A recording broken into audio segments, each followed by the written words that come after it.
손경희 씨는 1969년생으로 제2의 구성애라고 불리우는 성교육 강사입니다. 손경희 씨가 지금은 세바시, 어쩌다 어른, 동치미에도 나오고 이름을 날리는 강사가 되었지만 예전에는 정말 무기력하고 남편에게 무시당하고 남편이 벌어오는 돈만 의지하던 무기력하고 가정폭력에 노출된 가정주부였습니다. 손경희 씨는 아들이 10대에 이혼을 하고 한부모 가정의 가장이며 지금은 아들도 유명해졌지만 굶어서 죽 끓여 먹던 시절도 있었다고 합니다. 손경희 씨는 아들의 요청으로 성교육을 중고등학교에 가서 하게 되었고 대학교에 다니는 시절에는 어머니에게 성교육에 관한 유튜브를 만들자고 아들이 간곡히 제안했다고 합니다. 손경희 씨의 결혼과 이혼 스토리는 유명한데 손경희 씨가 이혼하고 나서 생계의 어려움에도 자기 개발을 열심히 하였습니다. 그녀는 엘리트 집안의 아들과 결혼하였는데 8년 동안 시댁에서 함께 살았다고 합니다.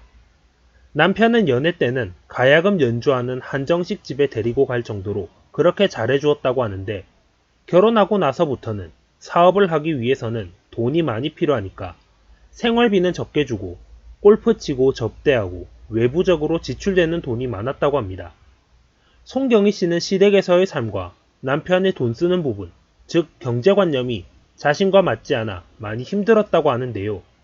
일단 시댁에서 살면서 남편이 무엇을 하든 싫은 내색조차 할 수 없었을 테니 어느 날 8년 만에 가출을 하였다고 합니다. 불필요해 보이는 것에 과소비를 하는 남편, 분가해서 살고 싶은 마음 등이 겹쳐 남편에게 요구 조건을 이야기하였습니다. 아무리 허름해도 우리끼리 살자라는 아내의 요청에 남편은 그러겠다고 승낙을 하고 재개발지역 허름한 집으로 분가를 하게 되었다고 합니다. 손경희 씨는 아들과 함께 너무 행복하고 시댁 눈치 안 보여서 좋았는데 남편은 나오면서부터 끝없이 불평불만을 늘어놓았다고 합니다. 엘리트 집안의 자제로서 유복한 어린 시절을 보내서인지 들어오기도 싫은 작고 낡은 집에 사는 것 자체를 너무 싫어했다고 합니다. 사업하는 사람으로서 이런 집에 살아야 하나 라는 마음에 급기야 남편도 가출을 하고 들어오지 않았다고 합니다. 그리고 생활비도 주지 않으며 손경희 씨 남편은 밖에서 골프를 치고 좋은 음식을 먹고 좋은 차를 굴리며 허세를 부린 것 같습니다.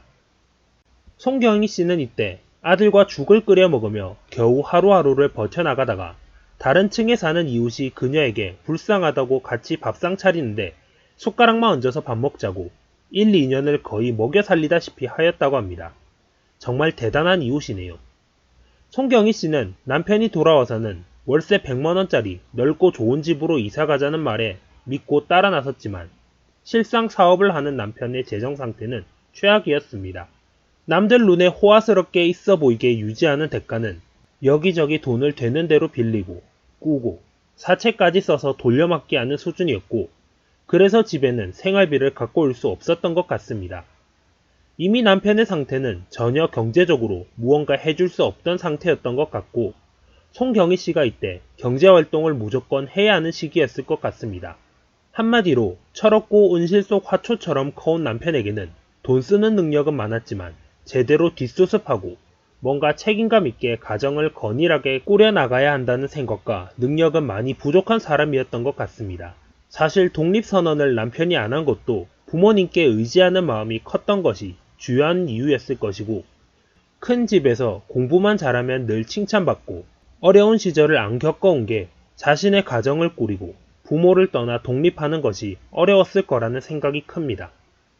우리가 살다 보면 수백억, 수천억 재산 가진 자산가가 아들 대에 와서 노름 도박하느라 그 큰 자산을 다 말아먹었다는 얘기가 심심치 않게 들리는 이유가 자수성가한 부모님 세대는 돈을 벌기가 얼마나 힘든지 알지만 자신의 자식에게는 어려움을 겪게 하기 싫어 늘 좋은 것만 해주려 합니다.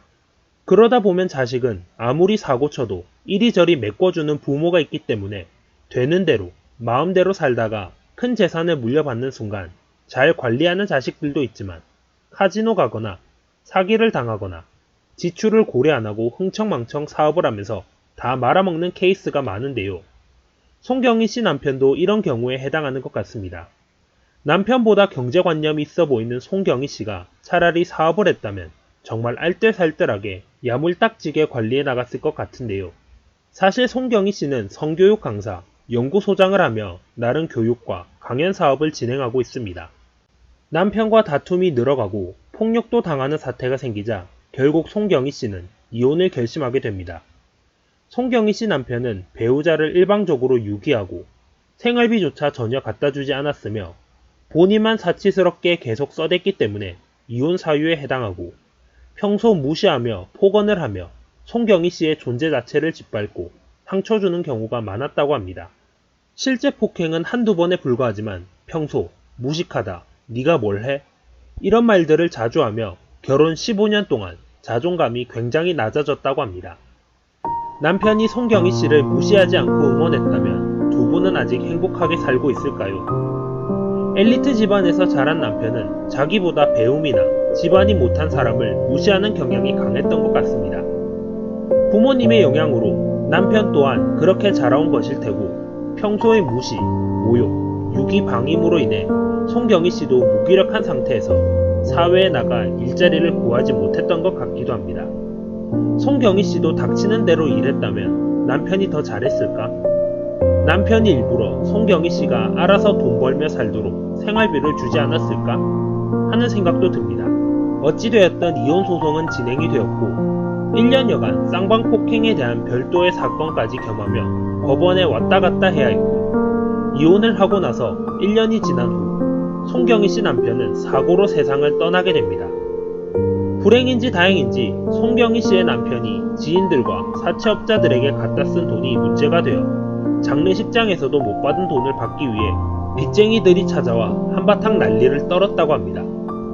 송경희 씨와 아들에게까지 빚쟁이들은 전화를 해서 난리를 쳤고 빚 때문에 행한 위장 이혼이 아닌지 의심하는 사람들도 있었다고 할 정도이니 결혼한 상태로 밖에 돌아다니다 사고를 당했다면 아마 그 모든 빚이 송경희 씨에게 넘어가는 것 아닌가요?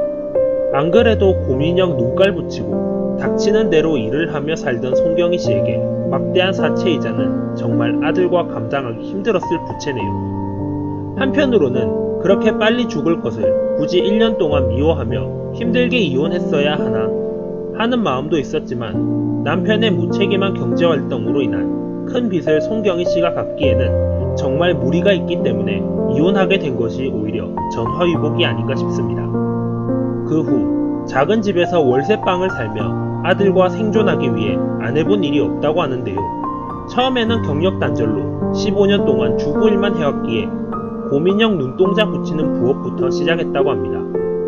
많은 노동력과 시간을 들여야만 하는 일들을 하며 송경희 씨는 점차 자신만의 고유한 재능을 발견하고 개발하기 시작하였습니다. 그것이 바로 성교육이었는데요. 송경희 씨는 어찌되었든 이혼 후 공부를 시작하게 되었고 성교육 강사 자격증, 대학원까지 가는 열성을 보이며 점차 성교육 강사로 이름을 알리기 시작했습니다. 갑작스레 뜬금없는 성교육이라고 하겠지만 송경희 강사는 24살 때 끔찍한 일을 당한 적이 있는데요. 바로 낯선 남자에게 4-5일 동안 납치되어 강금 성폭행 당한 것입니다. 5일째 되는 날 극적으로 탈출하여 목숨을 건진 사건인데요. 경찰과 샅샅이 수색하였으나 납치 강간범은 사라졌고 지금까지 잡지 못하였다고 합니다. 범인을 잡지 못하자 시리에 빠져있던 송경희 씨에게 경찰관은 그래도 세상에는 좋은 사람들이 더 많다 라는 말로 위로를 하였고 이때 펑펑 울었다고 합니다. 정말 힘든 일을 겪으셨지만 그래도 성폭행 강간범은 자신의 얼굴을 본 피해자를 보통 죽이는 것으로 끝나는 일이 많아서 탈출하신 것이 정말 기적같은 일이니 불행 중 다행인 것 같습니다. 이때의 고통을 성범죄 피해자를 위로하고 치유하며 가해자 예방과 교육 사업을 하도록 만든 원동력이 되었고 아픔을 사명으로 승화시킨 것 같습니다. 송경희 씨는 남편과 이혼하고 나서 공항에서 한번 우연히 만나게 된 적 있다고 합니다. 그때 남편을 본 송경희 씨는 자신도 모르게 다가갔는데 남편이 뒷걸음질 치며 도망가기 시작했다고 합니다. 때 아닌 공항에서 추격전을 벌인 전 남편과 전 부인은 갑자기 남편을 뒤쫓는 자신의 모습이 지난 15년간 결혼 생활의 모습을 보는 것 같았던 송경희 씨는 뜨거운 눈물을 흘리며 뒤돌아가게 되었다고 합니다. 혼자 버스를 타고 오는데 남편에게서 온 문자는 그동안 나랑 살면서 고생했다. 이제 행복하게 살아라. 미안하다. 라는 문자였습니다. 남편 또한 송경희 씨에게 미안한 마음을 품고 빚과 사채업자에게 쫓기며 살던 자신의 초라한 모습을 보여주고 싶지 않았을지도 모릅니다. 송경희 씨가 이렇게 대한민국의 스타 강사가 된 모습을 돌아가신 전 남편 또한 살아있었다며 기뻐했을지도. 송경희 씨는 아들이 부부의 세계처럼 엄마가 참으면 안 돼. 나는 이혼한 가정이 싫다는 말로 엄마에게 상처를 주었다고 합니다.